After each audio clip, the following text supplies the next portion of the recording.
മണിയപ്പാ എണ്ണീരടാ, നേരം എടുത്തുന്നോ പോത്തുപോലെ കിടന്ന് ഉറങ്ങുവാ. കണ്ണടച്ചുള്ളൂ. അതെ, ഞാനിങ്ങോട്ട് പോവാ. പെണ്ണിന് സംശയമൊന്നുമില്ലല്ലോ. ഏയ്, കാശ് വല്ലതും വേണ്ടി വന്നാ നീ എന്റെ പുതിയ BSNL നമ്പറിലോട്ട് വിളിച്ചാൽ മതി. ആവശ്യം വരും, ഒരു 10,000 തന്നിട്ട് പോകും. അപ്പൊ ഇന്നലെ തന്ന 25? ആ പെണ്ണിന്റെ മട്ടിൻ രീതി കണ്ട ജോർജ് കുട്ടി MBD അലവാകുന്നാ തോന്നുന്നു. തോമിച്ചാ പറഞ്ഞിട്ട് പെട്ടെന്ന് മുങ്ങിക്കോ.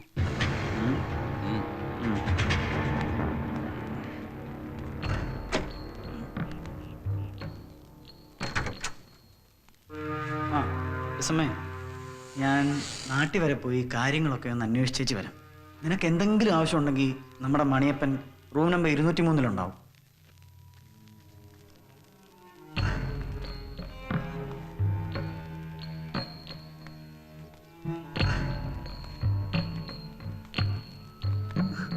എന്തിനാടി പെണ്ണെ നീ ഇങ്ങനെ പേടിക്കുന്നേ? ഇങ്ങനൊരു പേടി പാർട്ടി. ഭക്ഷണമൊക്കെ കഴിച്ച് മിടുക്കി കുട്ടിയായിട്ടിരിക്കെ. ഞാനിപ്പോ ഇങ്ങനെ വരില്ലേ?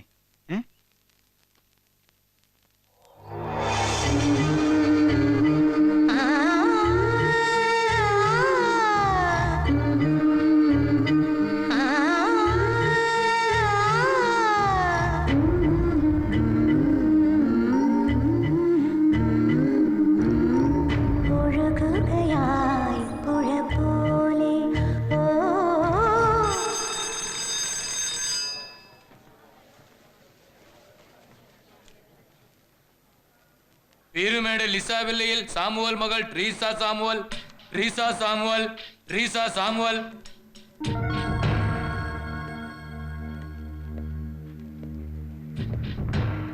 ട്രീസ ഇപ്പൊ താമസിക്കുന്നത് ഭർത്താവിനോടൊപ്പം അയാളുടെ വീട്ടിലാണോ അതോ സ്വന്തം വീട്ടിലാണോ? സ്വന്തം വീട്ടിൽ. ഭർത്താവ് ജോണിക്കുട്ടി വന്ന് വിളിച്ചപ്പോ അയാളോടൊപ്പം പോകില്ലാന്ന് ശടിച്ചതുകൊണ്ടല്ലേ നിങ്ങൾ തമ്മിൽ പിണങ്ങേണ്ടി വന്നതും കുട്ടിക്ക് വേണ്ടി ഇപ്പൊ കോടതിയെ സമീപിക്കേണ്ടി വന്നതും അല്ലേ? അതെ യുവർ ഓണർ, എന്റെ കക്ഷിയുടെ ഭാര്യയുടെ അനുജത്തി ലിസമ്മ സാമുവൽ കുപ്രസിദ്ധയായ ഒരു പെൺകുട്ടിയാണെന്ന് പറയേണ്ടതില്ലല്ലോ. വ്യഭിചാരക്കുറ്റത്തിന് അറസ്റ്റ് ചെയ്യപ്പെട്ട ഒരു പെൺകുട്ടിയുടെ കൂടെ തന്റെ കുഞ്ഞ് താമസിക്കരുതെന്നും വളരരുതെന്നും ഏതൊരു അച്ഛനും ആഗ്രഹിച്ചു പോകും.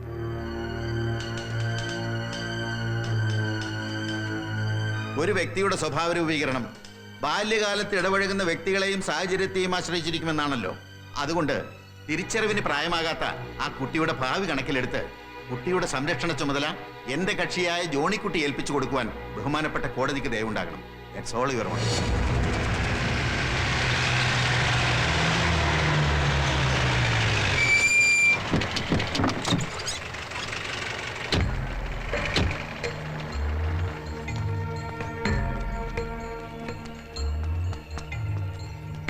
ഇടുക്കി പൈനാവ് നെഞ്ചിടക്കയിൽ ജോണിക്കുട്ടി ജോർജ് കൊടുത്ത ഗാർഡിയൻ ആൻഡ് വാർഡ് OP പ്രകാരം കുട്ടിയെ കുട്ടിയുടെ അച്ഛനായ ജോണിക്കുട്ടി ജോർജിന് വിട്ടുകൊടുക്കാനാണ് കോടതി വിധി. നിങ്ങൾ സഹകരിക്കണം. വാ മോള് വാ.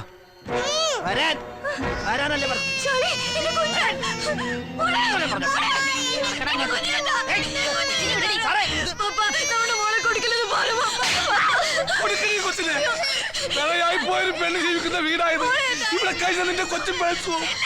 നിന്റെ കുഞ്ഞു പിഴയാളാതിരിക്കാൻ കോടതി കാണിച്ച സന്മനസ്സായി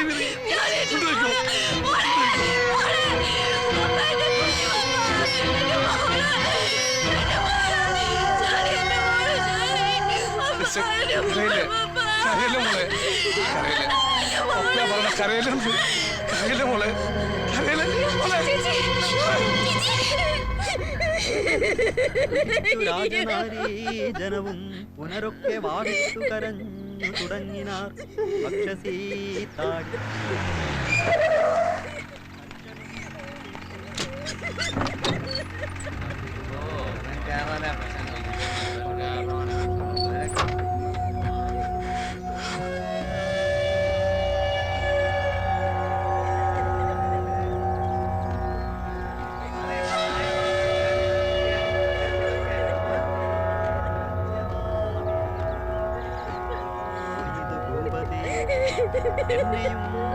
രാജ്യഭാരത്തെ രാഘവൻ സമർപ്പിയാതെ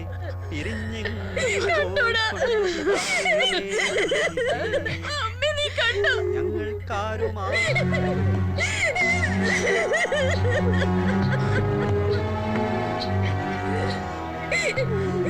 എന്തിനു വന്നത്.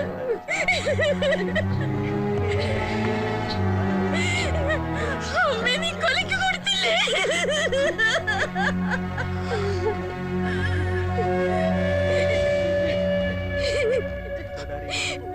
അമ്മ നിന്നോട് എന്ത് തെറ്റാണ് ചെയ്തത്?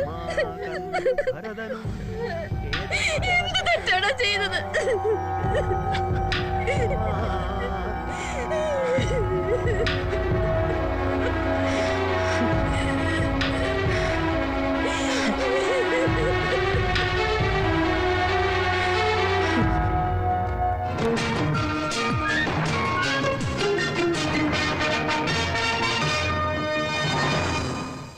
നമസ്കാരം. പ്രധാന വാർത്തകൾ.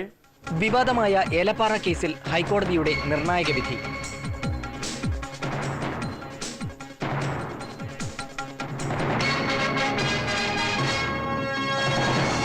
വാർത്തകൾ വിശദമായി. വിവാദമായ ഏലപ്പാറ കേസിലെ 36 പ്രതികളെയും ഹൈക്കോടതി വെറുതെ വിട്ടു. പ്രതികൾക്കെതിരെ വ്യക്തമായ തെളിവുകൾ നൽകുന്നതിൽ പ്രോസിക്യൂഷൻ പരാജയപ്പെട്ടുവെന്ന് ഡിവിഷൻ ബെഞ്ച് വിധിയിൽ ചൂണ്ടിക്കാട്ടി. തൊടുപുഴ സെഷൻസ് കോടതി വിധിക്കെതിരെ പ്രതികൾ സമർപ്പിച്ച അപ്പീലിലാണ് ഈ വിധി.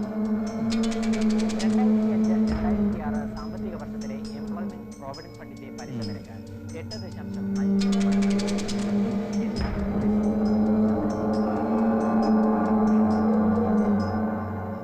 സ്വർഗസ്നായ പിതാവേ, ഞങ്ങൾക്ക് നൽകിയ ഈ ആഹാരത്തിന് ഞങ്ങൾ നന്ദിയോടെ സ്തോത്രം ചെയ്യുന്നു. ഇന്ന് വരെ ഞങ്ങൾക്ക് നൽകിയ എല്ലാ അനുഗ്രഹങ്ങൾക്കും നന്ദി പറയുന്നു. ഞങ്ങൾ ചെയ്ത എല്ലാ പാപങ്ങൾക്കും നീ മാപ്പ് നൽകണമേ. ആമേൻ.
എനിക്കിപ്പോ വിശക്കുന്നില്ല പപ്പ, ഞാൻ പിന്നെ കഴിച്ചോളാം.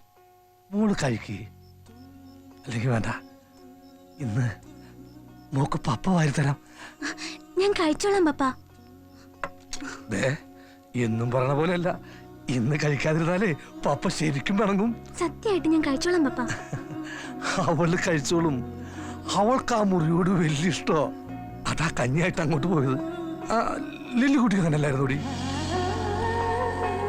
പടിഞ്ഞാപ്പുറത്തെ ജനലും തുറന്നിട്ട് ആകാശം ചുവക്കുന്നതും കറക്കുന്നതും നോക്കി അങ്ങനെ ഇരിക്കും.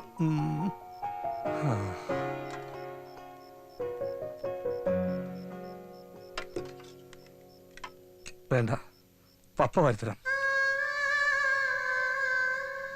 എന്നെ പപ്പാന്ന് ആദ്യം വിളിച്ച എന്റെ ട്രീസ മോക്ക്.